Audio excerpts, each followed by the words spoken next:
બાઇબલના વચન વાંચીએ. નવો કરાર માથીની લખેલી સુવાર્તા અધ્યાય 2. હવે હેરોદ રાજાના સમયમાં યહૂદિયાના બેથલેહેમમાં ઈસુ જન્મ્યો.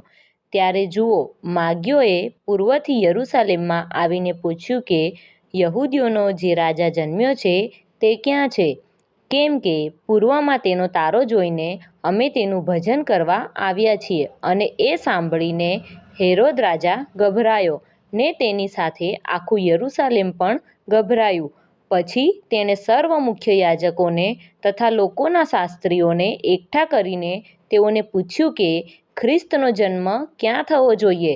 ત્યારે તેઓએ તેને કહ્યું કે યહૂદિયાના બેથલેહેમમાં, કેમ કે પ્રબોધકે એમ લખ્યું છે કે, ઓ યહૂદિયા દેશના બેથલેહેમ, તું યહૂદિયાના સુબાઓમાં કોઈ પ્રકારે સર્વથી નાનું નથી, કેમ કે તારામાંથી એક અધિપતિ નીકળશે, જે મારા ઇસ્રાયેલી લોકોનો પાળક થશે.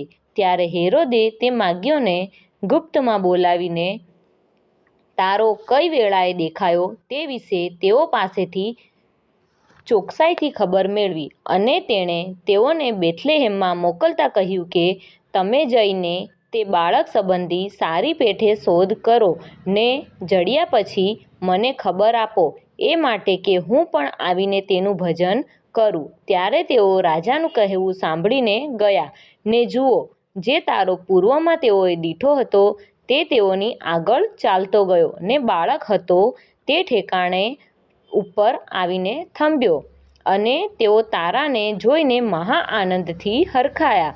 અને ઘરમાં જઈને તેઓએ બાળકને તેની મા મરિયમની પાસે દીઠો ને પગે પડીને તેનું ભજન કર્યું. પછી તેઓએ પોતાની જોડણી છોડીને સોના તથા લોબાન તથા બોલનું તેને નજરાણું કર્યું. અને હેરોદ પાસે પાછા જવું નહીં એમ સ્વપ્નમાં ચેતવણી મળ્યાથી તેઓ બીજે માર્ગે પોતાના દેશમાં પાછા ગયા. અને તેઓના પાછા ગયા પછી જુઓ, પ્રભુના દૂતે સ્વપ્નમાં યુસુફને દર્શન દઈને કહ્યું કે ઉઠ ને બાળક તથા તેની માને લઈને મિસ્રમાં નાસી જા, ને હું તને કહું ત્યાં લગી ત્યાં જ રહે, કેમ કે બાળકને મારી નાખવા સારું હેરોદ તેની શોધ કરવાનો છે. ત્યારે તે ઉઠીને બાળક તથા તેની માને લઈને રાત્રે મિસ્રમાં ગયો. અને હેરોદના મરણ લગી તે ત્યાં રહ્યો, એ માટે કે પ્રભુએ પ્રબોધકની મારફતે જે કહાવ્યું હતું તે પૂરું થાય કે મિસ્રમાંથી મેં મારા દીકરાને બોલાવ્યો. જ્યારે હેરોદને માલુમ પડ્યું કે માગીઓએ મને ઠગ્યો, ત્યારે તે ઘણો ગુસ્સે થયો ને માણસો મોકલીને જે વેળા સંબંધી તેણે માગીઓની પાસેથી ચોકસાઈથી ખબર મેળવી હતી તે વેળા પ્રમાણે 2 વર્ષના તથા તેથી નાના જેટલા બાળકો બેથલેહેમમાં તથા તેની સઘળી સીમમાં હતા તેઓ સર્વને તેણે મારી નંખાવ્યા.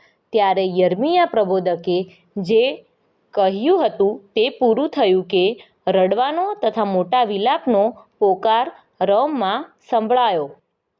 એટલે રાહેલ પોતાના બાળકો સારું રડતી ને તે દિલાસો પામવાને નહોતી ચાહતી, કેમ કે તેઓ નથી.